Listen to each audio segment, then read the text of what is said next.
All right, folks, we're live.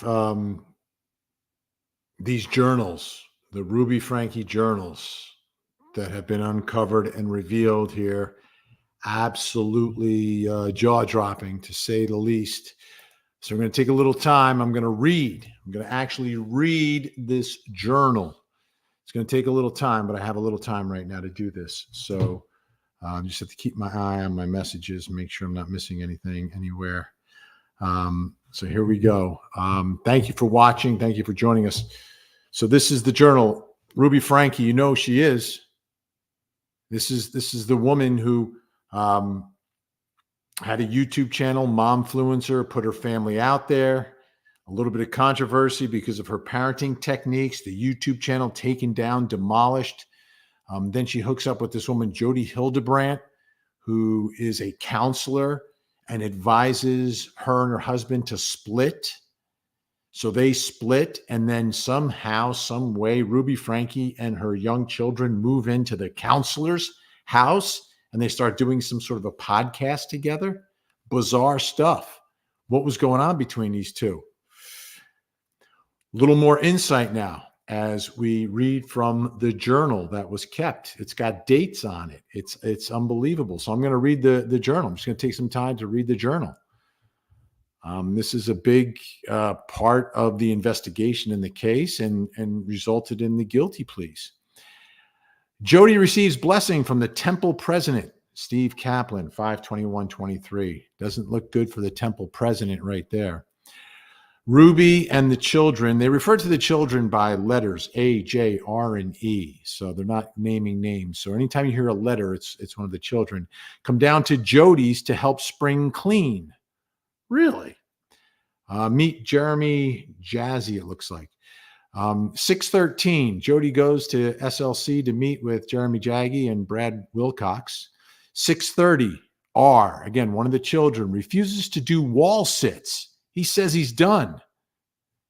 Wall sits. 7/1/23, R is to stay outside, sleep outside, only come in to use the bathroom and shower. Now, big chunks of this journal is redacted, but what is left over is still, wow. 7/14, E refuses to work, screams, has hair shaved off. What? Your child refuses to work, screams, you shave the hair off. 7/15/23, R runs away around 1:15 a.m. Ruby finds him at 3:14 a.m. Jody, E, J drive to Arizona to find a property. Land, exclamation point, bizarre. The children are running away. Of course they're running away. Why wouldn't you run away from this situation? Smart kids, saving themselves. July 9th, 2023, Sunday. R turns 12 tomorrow. I never envisioned him being 12, still pooping in himself. Satanic choices lead one to becoming destitute, even the most affluential homes. How about that? How about that? R turns 12. Satanic choices lead one to becoming destitute, even in the most affluential homes. July 10th, Monday. It's our birthday. He doesn't even know what month it is. Wow. E and R have been in so much deviant behavior, they won't control their bodily functions. They are both furious. Their selfish, sinful style is being intervened upon. I told R he emulates a snake. He slithers and sneaks around, looking for opportunities when no one is watching. And there he scurries. If he wants to emulate the Savior, he needs to be 100% obedient with exactness, no wavering, no hiding. This is the world that the children were living in here. This is the woman in charge of them. R lies. I mean, all the time. He's a compulsive liar. I never would have suspected. This entire experience is a shock to my system. I never would have suspected the cold, dead heart R has. Didn't know where to look. He has always been able to get what he wants. And now that he can't, he is furious. Why can't he get what he wants? What are you doing to him? I told him if he divulged everything, he would automatically begin repenting. I asked him if there was, and there's a lot of redactions. I told R that he needs God. I invited him to fast and pray. R is in and out of possession. He is workable, calm for a bit, and then angry, defiant the next. The only consistent thing about that is that he lies, that R lies. This is like Doomsday Bell, Lori Doomsday Bell.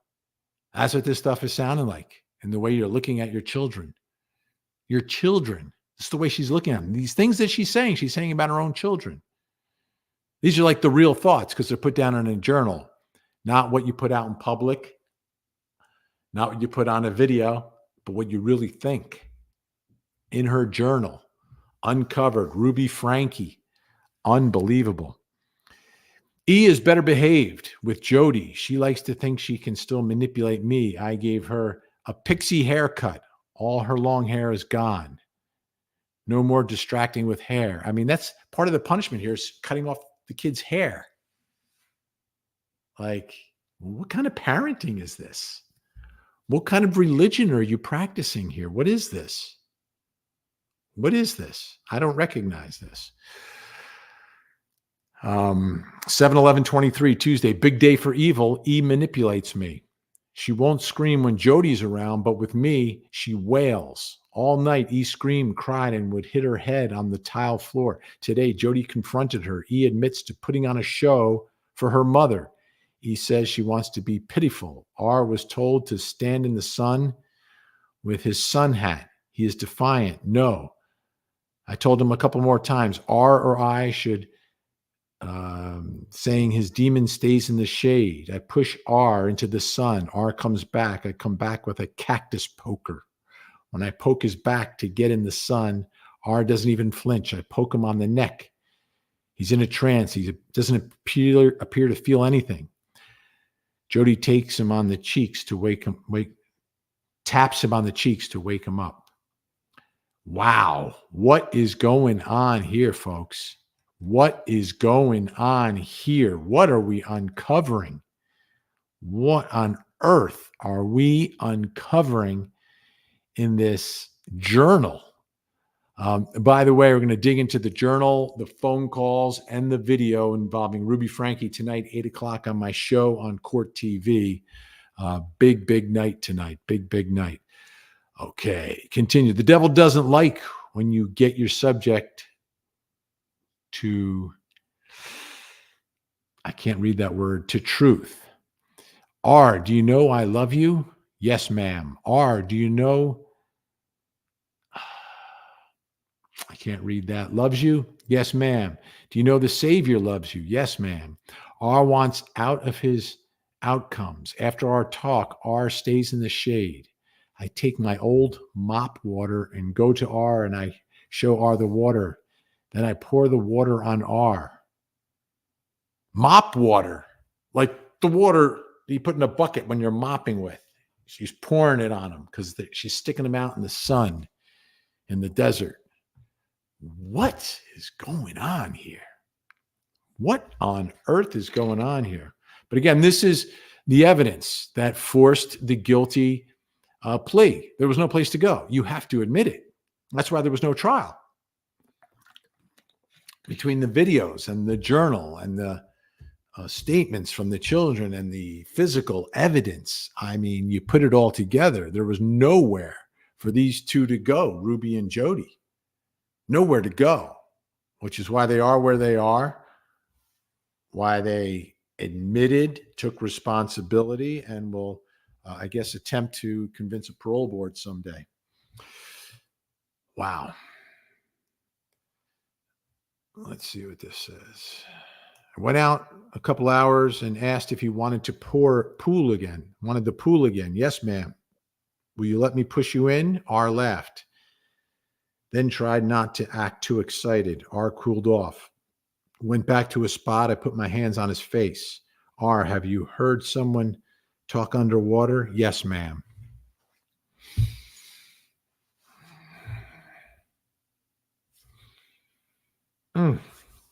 Mm.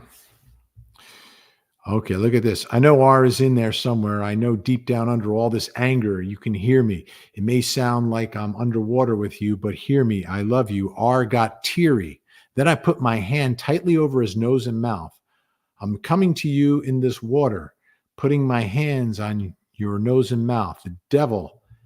Uh, the devil has a saying, I'm hurting you. I can't read that. But R, what am I really doing? You're putting oxygen on me to help me breathe. Yes, that's right. This is something. This is something. Right now, what I'm doing, if you just joined us, I'm reading the journal that was part of the evidence, part of the case against RubyFranke that was seized by the state.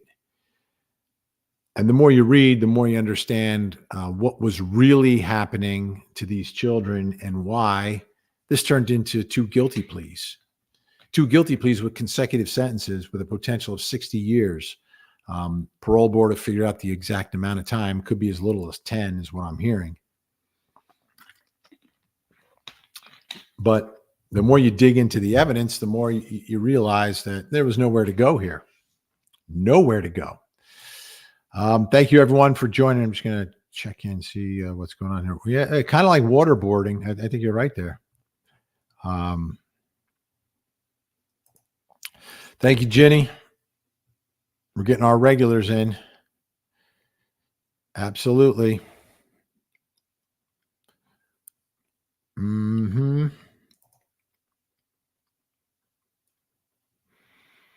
Thank you, Chloe.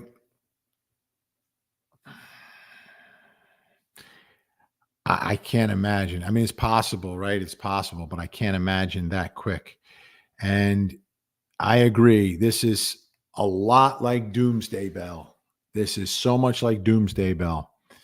The more you get inside the mind of this woman here, because the journals to me are very revealing. You're not putting on a show. These are things you're writing down. You don't expect the world to see, the world to hear, the world to understand. But the state had their hands on it, and that's what forced matters in this case. Let's get to more of this journal that I'm going through. Let me slide forward a little bit. I mean, it's like 64 pages. Some of it's redacted. A lot of it's redacted. I took E and R on a car drive to the something gas station. I told E she was never going home. I showed her pictures of her on the swing under the big tree. She saw a girl who was hiding, who enjoyed tricks. I told her I saw a daughter of God with divine worth. E manipulated during the car drive. R appeared to soften. You're talking about your children. You're talking about manipulation and like, what is this? Like children grow, and children grow through stages. Some of those stages can be rough. It's rough on them and it's rough on the parents. That's parenting 101. You know that at some point, 9 out of 10 children, you're going to have a rough ride. With girls, it starts a little bit earlier, but that rough ride could be 3 years. It could be 8 years. It could be 12 years. And your job as a parent is to stand by, and they're sliding off the highway. You push them back on the highway and they keep going down, and you try your best to keep them from crashing. This stuff is like you're attempting mind control. You're attempting all these techniques to try to somehow, I don't know if the word like mind control of the children, like the children, yeah, they can be manipulative because they're like turning into teenagers, right? When they get to that age. Yeah, it's par for the course. But be a parent. Don't be like a lunatic here. Let's see. I stopped the car. We all got out to view the sunset. I told E she needs to stop her fantasy. She is not innocent. She can become innocent through repentance. Don't waste more time. R and E have been counting days. R did know yesterday was his birthday. Like children that don't know when their birthday is, they don't know what month it is. That's why we send them to school. And if you're not going to send them to school, that's why you need to homeschool them, not home torture them or manipulate them or try to exercise mind control. No, teach them. Teach them. And yes, religion can be a part of what you're teaching them day to day. That's a good thing. But what is this? What is this?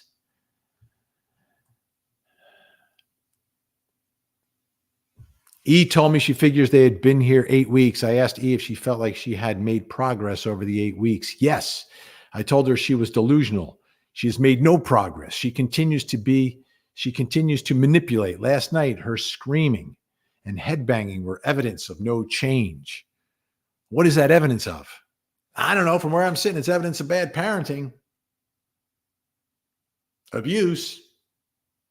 To me, that's what it's evidence of. And then going on these crazy car rides. Like the next day, took the kids on a 4-hour car ride. We stopped at Gunlock Lake. I shared my love for them.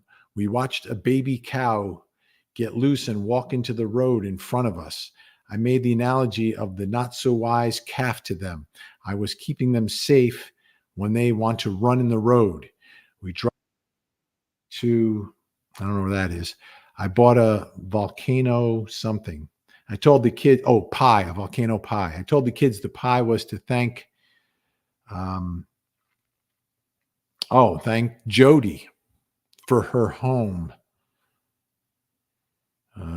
R appeared engaged. E was manipulative. This is the day E anticipates breaking her 2-day fast.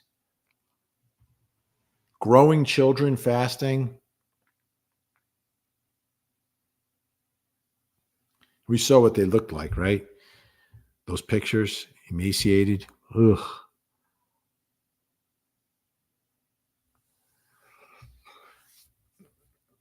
Wow.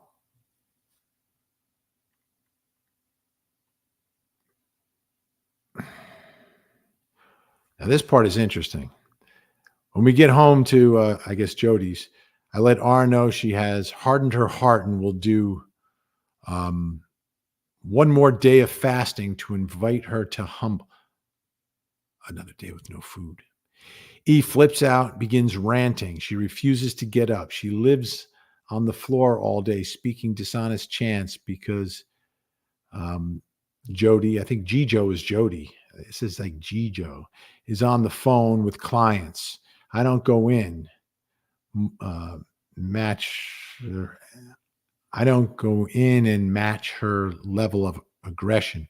All day, E makes rhymes about, and this here she is quoting what her daughter E is saying about her mother. My mom starves me and calls it fasting. My mom won't lift 2 fingers, bring me food because all she does is lie on the bed and eat brownies. So like the kids are starving and she's lying on the couch eating brownies. What is this? What is this? My mom says she is the most loving mom in the world, blah, blah, blah. This child is speaking some truth here. If I can't ever go home, then what's the point in being obedient? I'm going to run away. Those are quotes from her child. Like she's quoting her own child in here. And like, what's the point of being obedient? And they're like keeping the children from home. These children want to go home. They don't want to be in this house of horrors. They want to go home. But this is like part of the discipline. Shave the head, no food, you stay in this house. Wow. You need to be closer to 60 than 4 years on all of this, by the way. Let me tell you, if that child doesn't run away, we could be talking about double homicide here. This would not have ended. This, you know, do you think a child is going to like calm down and repent when all they want is like a morsel of food? Come on. Come on.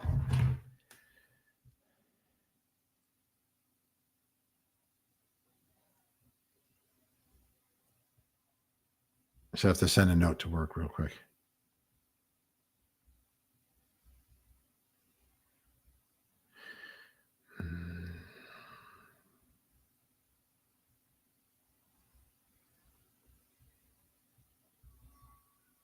One more second. Getting ready for the show tonight, 8 o'clock.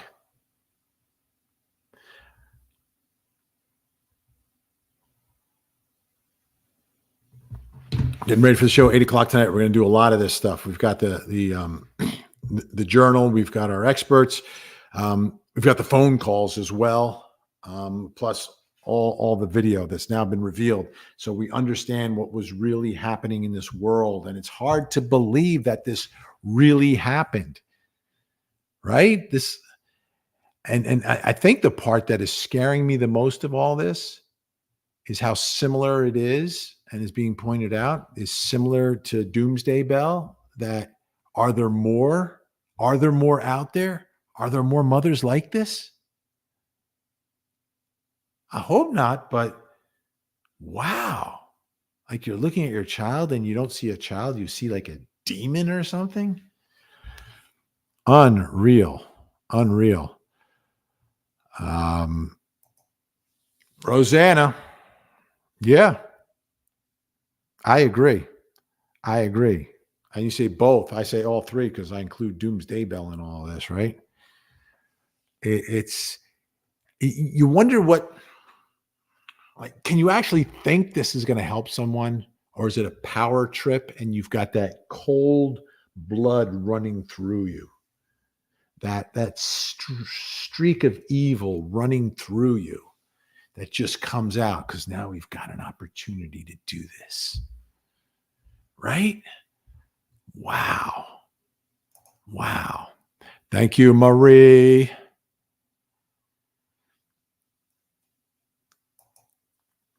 Maza. Vanderbilt. Yeah, those, I mean, this would have ended up like those if that child doesn't run away. If that child doesn't escape, it turns into this. Same result. Thank you, Marie. Where does this come from? Like, it goes against every parental instinct that we have. It goes against all of it. Like we and I know it like exists in the world, but like, how do you get there? And this is someone who kept having children. Like, you know what happens. You know the cycle of children. Little babies, it's 24/7. You got to be there.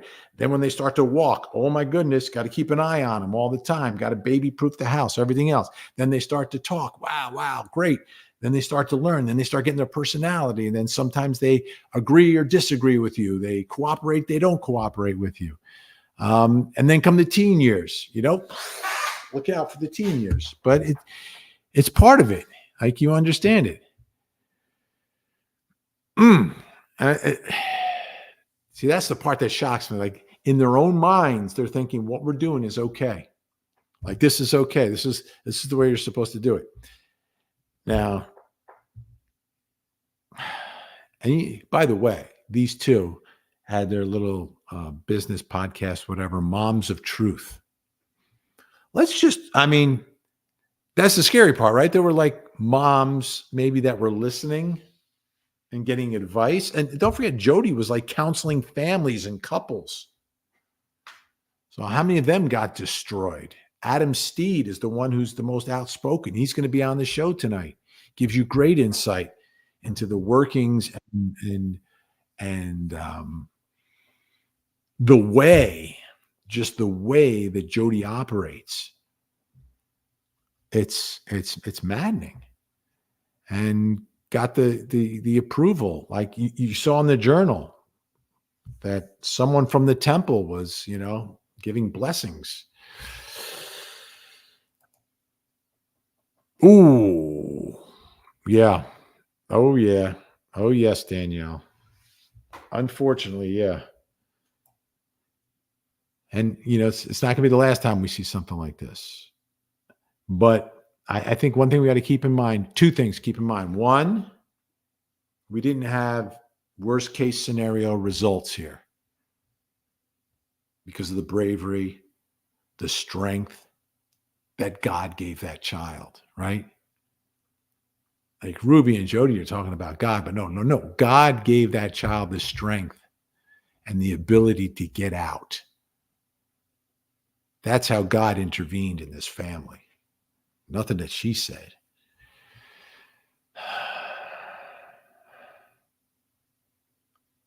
Oh my goodness. Okay. I cut more off E's head. We doused her with water in the dog wash. E said she wanted to run away. Jody told E she has no idea what is waiting for her. Like, it's going to be worse than what's happening there. What's waiting for her? Maybe like 2 meals a day?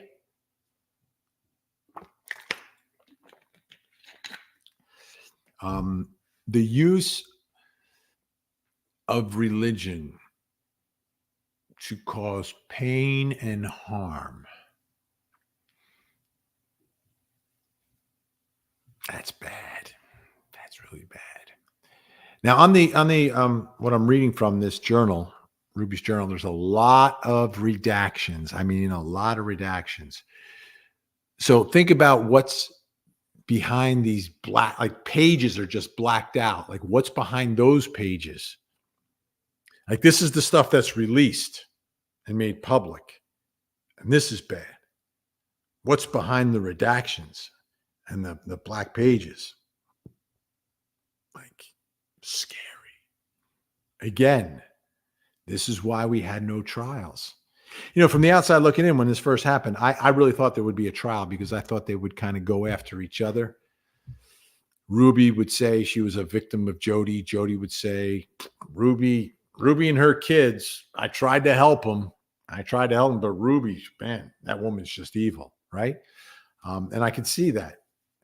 But now that you've got documented evidence here from a journal, which is an exception to the hearsay rule because they are statements against interest. Clearly, these statements are against the interests of Jody and Ruby. The question is, would this have been able to be used against Jody? Likely not, because it's written by Ruby, but would definitely be used against Ruby. All right. It's been about 90 minutes since R8. I warned him that food would either energize him to truth or defiance. He is defiant again. He pooped his pants.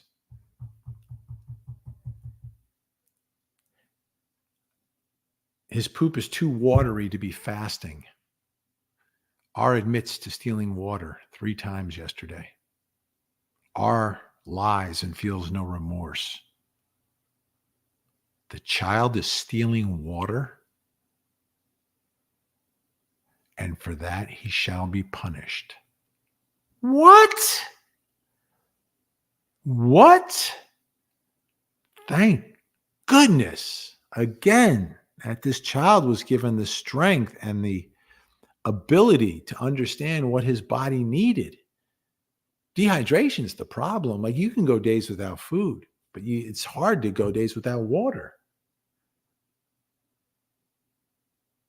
You last a lot longer without food than you will without water.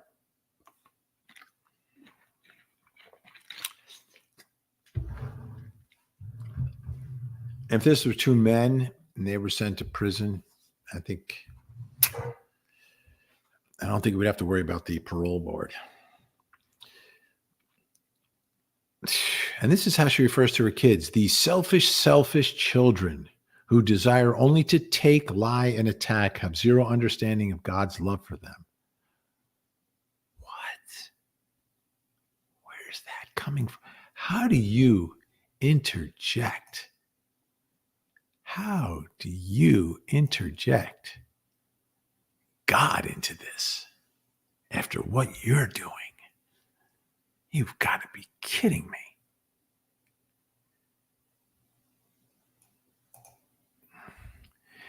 These kids could never win in that situation. Even when they obeyed, they were accused of being manipulated. Ruby and Jody deserve the same treatment. They'll get better treatment. Think about this. It's actually better treatment behind bars because they're protected by the Constitution of the United States. These children were not protected from anything. So you get your food, you get your water, you get a lot more in behind bars than these kids were getting inside the. I don't know how much that house cost, but I don't know. You put that in most major cities, it's millions of dollars. That house, unbelievable. Juliet, thank you, and thank you to is it Vipes von Harlot? Appreciate that, Juliet. Yeah, and hopefully,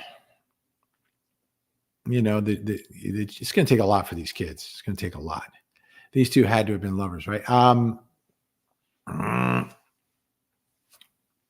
Who's to say? But something's going on there. Like, why are you staying in that house? You don't stay in the house of your counselor. It's kind of weird. Jody didn't like men. She just didn't. Every time she was counseling a family, the man was evil, addicted to porn, had to go, keep him out of the life. And the way it's been described to me is that her MO would be to go into the family situation and separate, get the man away from the family and send him away. And that's obviously what happened here because Kevin's gone. Now, do you want to blame Kevin for not being aggressive enough? Or is Kevin a victim of this? It depends who you talk to. It depends who you talk to. Did he think what he was doing? Did he think that he actually had a problem? Was he convinced by Jody? Because I understand she's very convincing. She was very convinced. I mean, she convinced members of the church to get all these referrals. She was very persuasive in the way she would speak and talk. And was she persuasive enough that she could convince a man that he needed to stay away from his children and that he was the problem and he had to get better? Woodchip Granny, can the children sue her? Yes, they can. Absolutely. Absolutely. Yes, they can sue.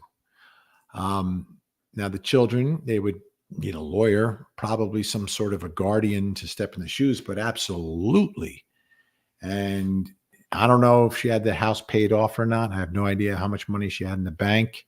I don't know how much of the money she had was the result of skimming, scamming, and scheming. But if there's money if she has any assets, those children absolutely can attempt to sue and collect on that. Because most crimes, I mean, you can sue for anytime you're a victim of a crime, you can sue in civil court. Sometimes the criminal court will order restitution. In a case where someone comes in and they rip you off, for let's say $25,000, right? You don't have to sue them for the $25,000. In most jurisdictions, the criminal judge will order restitution, meaning that part of the sentence that the defendant gets is they've got to pay back the money. And they are not released from the court's jurisdiction until all the money's paid back. Even if they're out on parole, they still have to pay back, and they'll be on parole forever unless they pay back the money.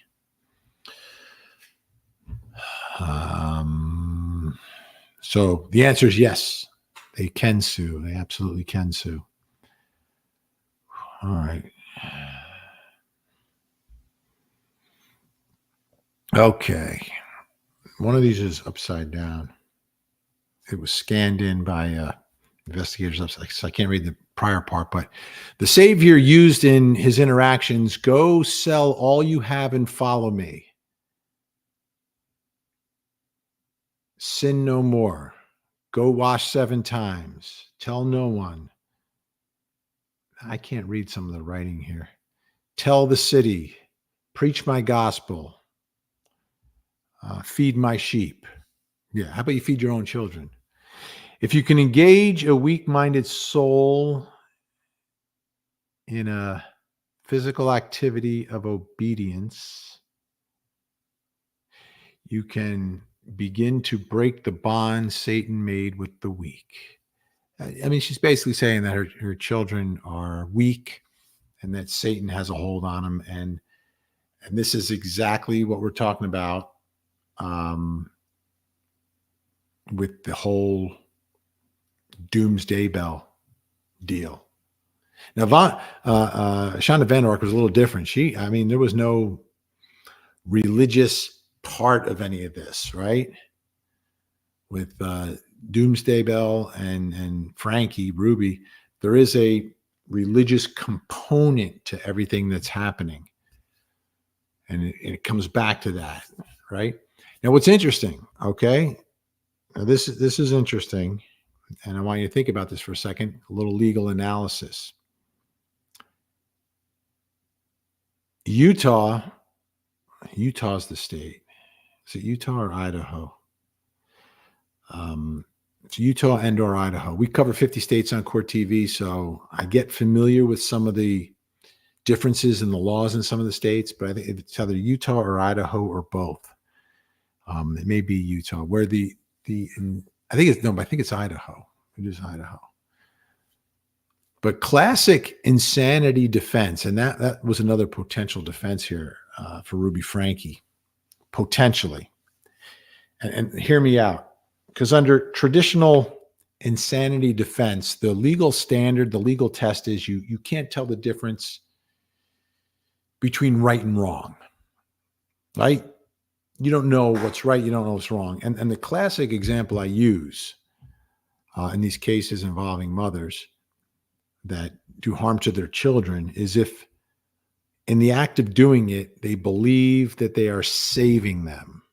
I had a case in Texas, a woman with her children, and she used rocks. A horrible case. And she believed that by doing that to her children, she was saving them from the devil and that God was telling her to do it. So that's the classic insanity defense. And it was actually successful in this case, where the defendant can't tell the difference between right and wrong. And while they're doing something that's obviously very wrong, they believe what they're doing is good. So in this scenario, reading this journal a little bit with all these Satan references and God, there was an argument that you could have made, perhaps. I don't think it would have been successful, but at least it would have been based on some level of good faith basis, that everything she's doing to her children, which is bad, she thinks is good because she's saving them from the devil. She's saving them from evil. And that's kind of what was argued to a certain extent in the Doomsday Bell case. But Doomsday Bell is in Idaho, and they don't have traditional insanity defense there. So it wasn't as plausible in that courtroom. But if she was in another state, that's what she would have argued. And potentially, I guess Ruby could have argued that here. But, let's be realistic here. Keep digging, Vinny. Ruby and Jody are not the only ones. There are many more children who need rescuing, Lucille. Yeah, I think you're right, Lucille.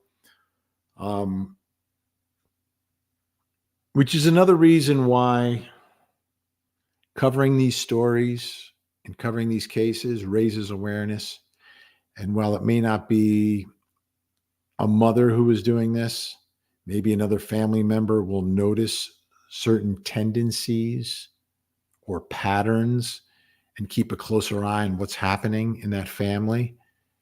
Maybe a spouse will, a neighbor, a grandparent, an aunt, an uncle, somebody can tell that, wait a minute, this mother, what she's saying is not making sense. She seems a little off. Why is she saying these things? But then take it a step further and say, oh, is she at a point where she could be a danger to herself, or more importantly, to her children? Because there's definite patterns going on here. And I see them all as warning signs. All of them as warning signs. We're over 1,500. We're up to 1,600. Middle of the day here. Random. Middle of the day on a Monday. Don't forget tonight, 8 to 10 on Court TV. We're going to go through the videos and the phone calls and this journal. I don't even know what page are we on in this journal. This journal just keeps going on and on and on and on. Let me read some more of this. This looks like it's a back and forth with her son. I asked R what he was thinking about since he was getting in the shade and had what he wanted. R answered, "What I want." Me, "What do you want?" R, "More different foods, a soft bed." Wow. Food and a bed. This child is definitely demonic. What? The child wants food and a soft bed. Me, "Why don't you ask Satan? Do you think Satan will give you those things?" No. Me, "Why not?" Because he doesn't have the power. Me, "Why would you serve a God who has no power to give you your desires?" Dumb. R, silent. Like, these conversations she's having with her children, the way she's treating them. You've got to be kidding me. Hello from the UK. Bell'Italia. All right, Facebook watching. Oh, please hit the like button. Smash it, smash it, smash it. Don't forget Facebook, you have to share. You've got to share on Facebook, but you got to like it on YouTube. X, please re-exit. Is that what they call it now? Re-exit, retweet it. If you're watching on Stitch, thank you. Great to have you aboard. We're live streaming in a bunch of different places today, folks.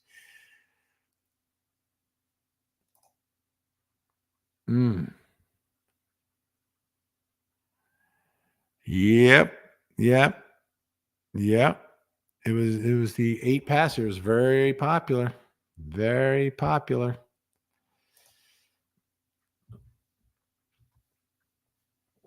I agree, Cheryl. These are the ones that get caught, right? Think about the ones that aren't getting caught. The ones, and I think another thing that happens here is the isolation. Look at this. We got another Vinny watching. Yo, Vinny. All right. Brainwashing, attempted brainwashing here.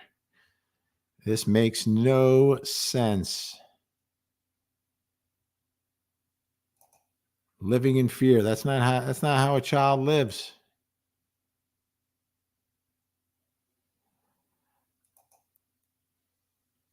Okay. Well, here's what you have going on, Zombie, and you have it in every religion. Every religion will have some level of extremism, people that go off the beaten path, people that take it to where they shouldn't take it. And it happens around the world, every religion, every single religion. So is there a solution to this? Well, I think what happens here, and everyone's entitled, especially in this country, to practice whatever religion you want. But like in the case of the Doomsday Bells, I mean, they got excommunicated because of their extreme beliefs. So I think that's what you're saying here, right? Once you get to that extreme level, then things become a little different. Is it cult? I mean, cult like beliefs, blind. I'm trying to figure out what the word I'm looking for. It's not blind faith, but it's like the blind to the impact, blind to the reality is what's happening in some of this.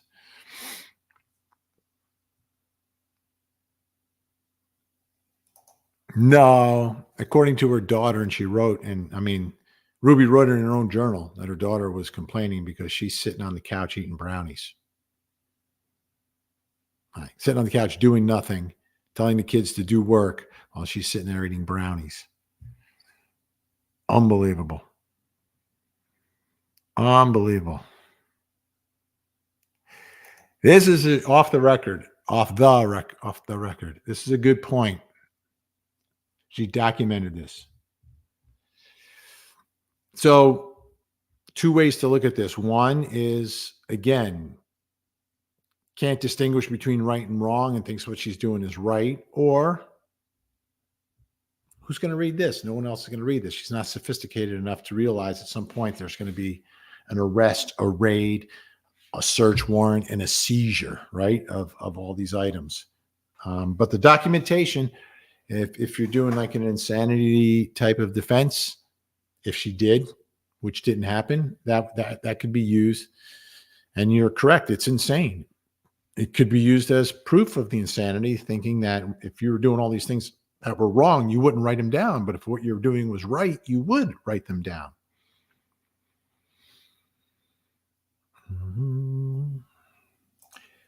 Angie says, Chiliana, we got a rule here, one rule here. If you're from Jersey, you got to let me know the exit. You got to let me know the exit. You know, that's my home state. I've been away from there for a while. So I like to brush up on my memory, long-term memory on the exits. Oh, she wasn't smiling at sentencing, that's for sure. Not smiling at sentencing. And nobody smiles as wide as Jeanette. We have to mention the father because he doesn't get a pass. What was he doing? Okay. Now, this is interesting, Jeanette, and I talked about this. The father, on my show tonight, watch it from 8 to 10. I'm going to have another victim, and you may have heard him before, or you may not be familiar with him. His name's Adam Steed. He's gone after Jodi Hildebrand for what she did to his family, which is the separation. She goes in and she gets the man and removes the man from the family and does it as part of her counseling and treatment, which in many cases was sanctioned by the church. So she has the blessings of the church to help this couple or family that needs some help. And her modus operandi is to remove the man and say the man is the problem. The man, you've got to fix yourself before you can come back to this family. Is that where Kevin was? I don't know. Did Kevin believe that? Did Kevin believe that he was a broken man and he needed to fix himself and it was in the best interest of his family to be out of their lives? As foreign as that is to all of us, is that part of what she did to him, or did he drop the ball? Or did he drop the ball? I mean, a couple of ways to look at it. Yes, absolutely. And there should be an investigation. There should be a criminal investigation, and all those and maybe there's some families that were helped. I don't know if any were helped, but there may have been some that were helped at some point. So it's a couple of things, right? There's criminal and civil.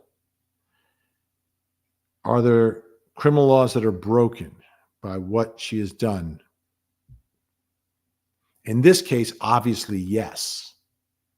In those cases, like bad counseling, giving the wrong advice, manipulating people, is that criminal? Is that criminal? Is she, maybe you could say fraud? Maybe it's fraud, some level of criminal fraud, potentially. My guess is on some of that, the statute of limitations may have run on some of those folks, but it's worth investigating. Civilly, for sure. Criminally, potentially. Mm-hmm. All right. Now to R, me. You like sleeping on the hard ground? I slept in a soft bed. R, I slept really well. Me, you are mean. Do you enjoy being mean? Yes, ma'am. Do you expect me to feed you? Yes. Me. I will feed R. I will feed a demon. So I will check on you in a bit. And if you want food, then be prepared to tell the truth about your behaviors. Tell the truth of who I am. An hour later, you ready? No, ma'am. So we'd rather have no food and worship the devil? Yes, ma'am. Again, all these games like for feeding your child, your child. You chose to bring the children into the world. They are now your responsibility to care for. You did that. They had no say in it, zero say in all of that. You're the adult, you're the parent. You brought this child into the world. That's your responsibility. You feed them, you clothe them, you bathe them, you make sure they have a roof over their heads, you make sure that they get educated. That's your responsibility. That's what you're leaving out of this whole journal, this whole equation is her own responsibilities as a parent. Seems to me it's like the other way around. The demon is inside of you, ma'am. That's where the demon's living. Not in these children, but in you. All right. Rosanna. I also blame child services. They've been called many times. No help from social services. Yeah, there were investigations. Now, this is what I don't think is 100% clear is the timing of all of this. Because between the time that this all happened and when the YouTube channel sort of faded away, right? So these complaints were coming when she had a YouTube channel and there was certain behavior that wasn't as extreme as this, but not great, right? And family services came in and did an investigation. Now, the results of that resulted in no change, right? So either they found nothing or they did nothing. It's one or the other. But investigations were opened up because there were complaints from the public.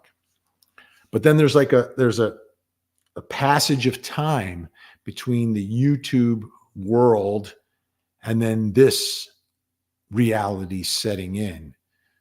So was there an investigation? And at that point, there was nothing. And then did things get even worse for the kids? That's what I don't know. But thank you, Rosanna. That's what I don't know. Mm-hmm.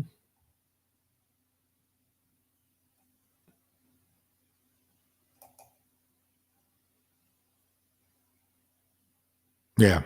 That's the unanswered question. Now, he's also interviewed for 45 minutes. Kevin, the father, is. So we're going to go through some of that tonight as well. So you can pass judgment. But again, I'm not sure. And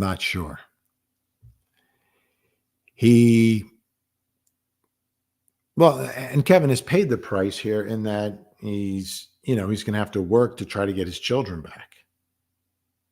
So children are gone. You look at the whole situation. Is he naive? Was he manipulated? Was he brainwashed? Did he believe he was the problem? Was he in his own mind, right?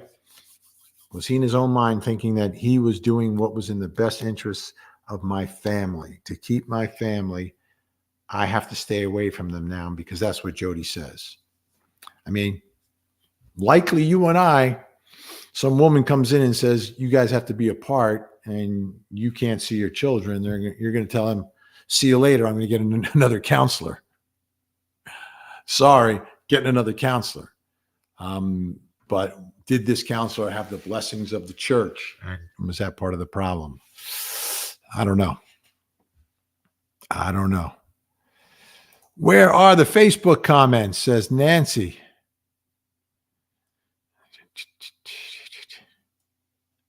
Where are they? There they are. Here are the Facebook comments. Doesn't Jody have children? Jody had a marriage. Did she have children? I think so.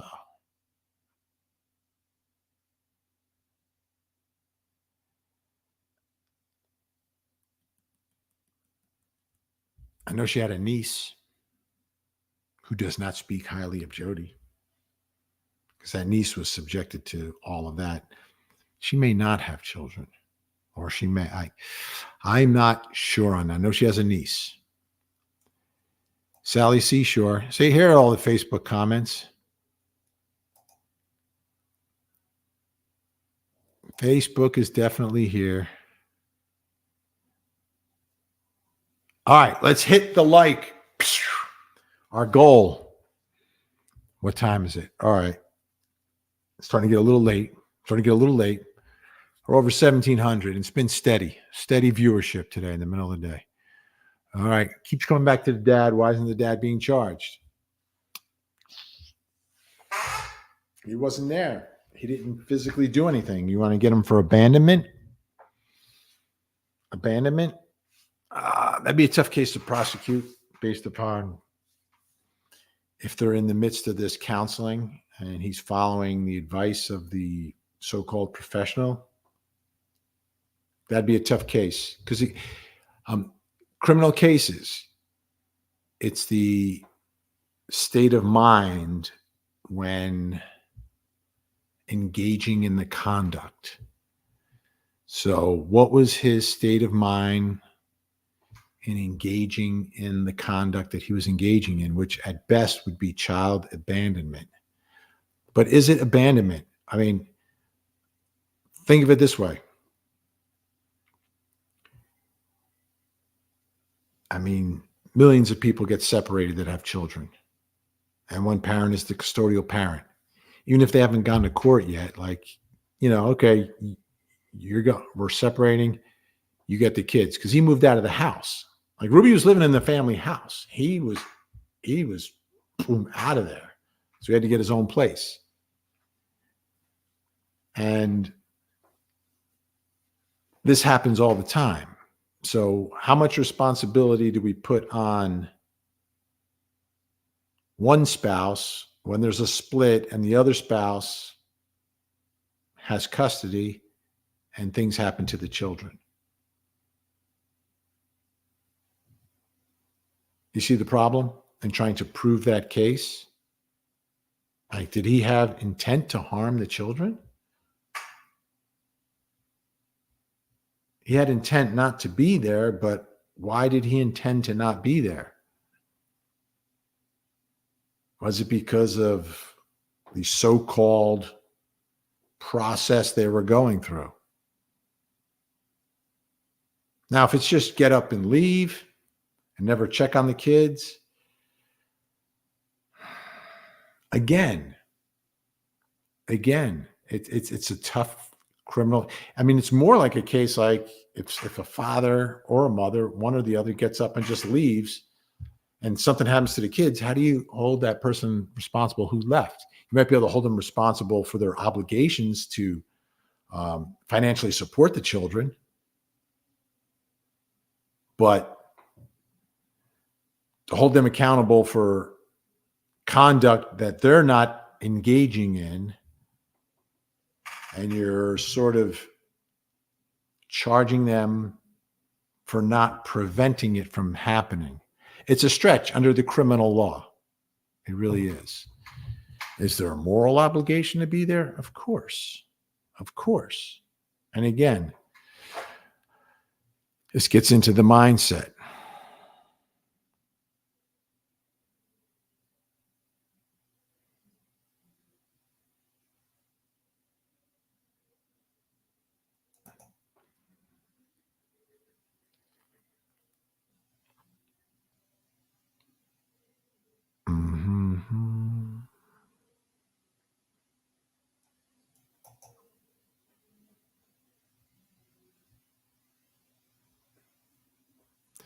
Muriel, I think the reason there wasn't shared, I think it was part of the agreement. And two parents can agree to whatever they want to agree to, whether they put it down in writing, whether they go to court, don't go to court. When parents separate, if they agree, they agree. Period. I'm leaving, you get the kids. I'll stay out of your life. I'll work on myself. I'll get better. I'll get rid of my addictions, whatever they are. And I think that's what happened here with the father. I think that's what happened. In the interview, he seems somewhat stunned by it, but of course he's stunned because he's out of their lives. So